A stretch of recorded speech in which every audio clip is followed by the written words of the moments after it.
This is the Hidden Killers podcast with Tony Bruschi. Featuring author, psychologist, and daily contributor, Siobhan Scott. Murder in the morning from the Hidden Killers podcast. Oh, this is another pleasant one for you. University student confessing to the brutal stabbing of his mother, according to authorities. It's involving Emmanuel Espinoza, 21-year-old pre-med student at the University of Florida. So we could also start this with a Florida man has been charged with first-degree murder in the brutal stabbing death of his mother, Elvia Espinoza, in Frostproof, Florida. I never heard of Frostproof, Florida. What a funny name. I mean, I wonder how they got their name. I wonder if it's like one of those towns with like a dilapidated gas station or one or two and like a sex shop. Yeah. There's a lot of that in Florida. Yes, there is. It's like, oh, it's a town. No, it's not. There's so many times where it's like, okay, kids, we're in the car. You got to hold it because we ain't stopping at any of these towns. And where there was one we had to because Harper was like really needing to go. And there's like the sex shop over there, and then there's like a torn down or like dilapidated gas station, and one that looks like it's dilapidated and falling down, but it's actually functioning. And it's like okay, well, you know, and I go in there and I'm like, where's your restroom at? It's only for paying customers. I said, okay, that's fine. I'll buy a soda or something. I was planning to anyhow. Yeah, sure you were. Like, no, seriously, I'll buy it. Then can I use the restroom? Well, it's occupied right now.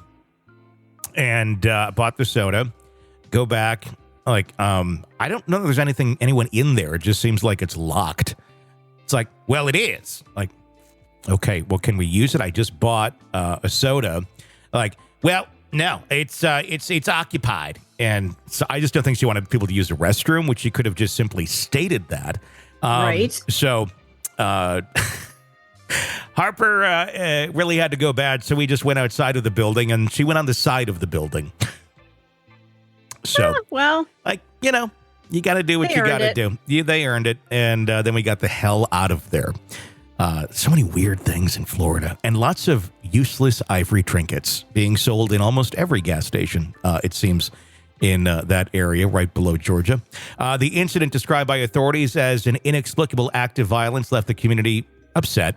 According to Polk County Sheriff Grady Judd, the attack occurred on Sunday afternoon when Emmanuel visited his mother's home for a family event. Despite appearing calm and composed, Emmanuel's actions very chilling and premeditated as he arrived at the house with a small knife hidden behind his back and playing music through his AirPods. His beautiful mother, quote, who was so excited to see her son open the door, the second she opened the door, he charged in and started stabbing her.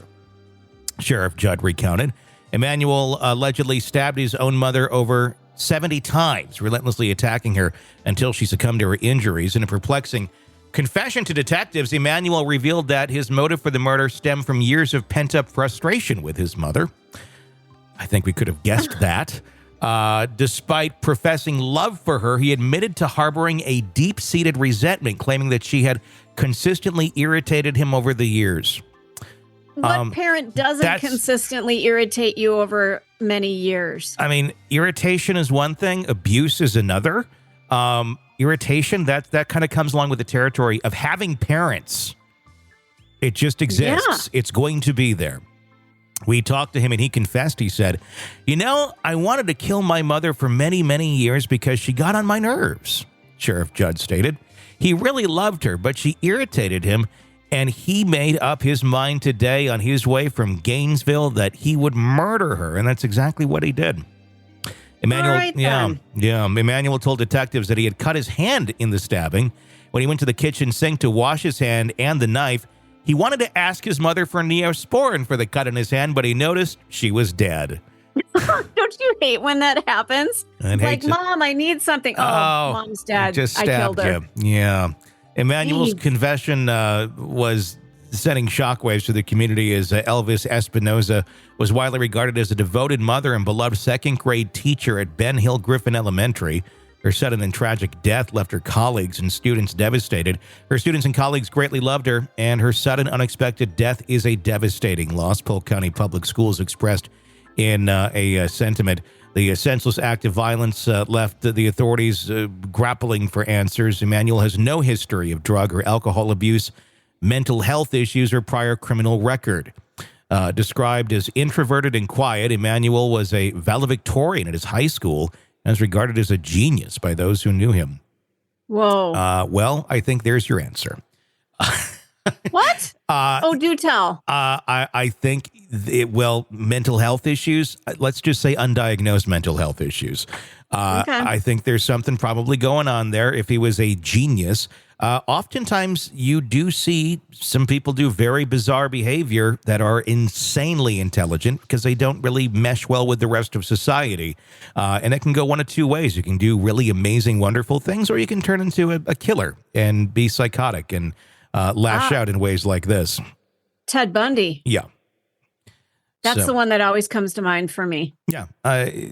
Intelligence doesn't necessarily mean you're not going to be a killer. It's I think sometimes people get to such a high level, they just can't relate to anything or anyone, and it can go downhill really quick. Well, and some of these smart people, I always feel like the geniuses are just half a bubble off of losing it because their minds are always working at a level that, not to not call you a genius, but we're fairly average intelligence, I would say. There are the people who are the upper echelon where it's like, wow, how does your brain even work? Mm-hmm. Well, we don't want to get inside their heads because I think we would be overwhelmed, like a hamster running at night, and the hamster just can't stop. Mm-hmm. And I think that's what those brains are like. Yeah, I would agree. So, I'd be interested to hear more about what he describes as annoying or irritating behavior. Was there some sort of abuse, or was this just someone who really couldn't handle their shit at all? And it frightens me, too, that it mentions that he was pre-med, but I always cringe at the pre-med when you're undergrad because, I'm sorry, 50% of the population claims they're pre-med. You're not pre-med until you actually get accepted into medical school, in my opinion, because I knew a lot of those people and none of them went to medical school. They couldn't cut it, Mm-hmm. So to me, that just seems a little premature to say he's pre-med. But what if he had gotten into the medical profession and he had this proclivity to want to kill somebody? Mm-hmm. Scary. It is. It could have gone another way as well. That's the thing. It's not a good thing that he killed his mother, but had he gone further, who knows how many others could have actually ended up being in his wake. Want to listen ad-free? Want advanced access to all of our interviews before anyone else?